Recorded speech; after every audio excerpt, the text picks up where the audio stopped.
Füzuli rayon İcra Hakimiyyətinin başçısı Alı Alıyevin ictimai siyasi humanitar sahə üzrə müavini Gülbahar Eyvazova həyat yoldaşı Habil Eyvazovun TikTokda qeyri-etik ifadələr işlətməsi ilə gündəmə gəlib. Qlobal Info az bildirir ki, Demokrat azın əldə etdiyi məlumata görə yuxarı rütbəli şəxslər tərəfindən Füzuli rayon icra başçısına xəbərdarlıq edilib.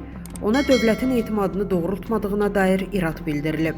Bu səbəbdən də həmin görüntülərin çəkildiyi gün məzuniyyətdə olan icra başçısı Alı Aliyev istirahətini yarımçıq qoyaraq işə qayıdıb.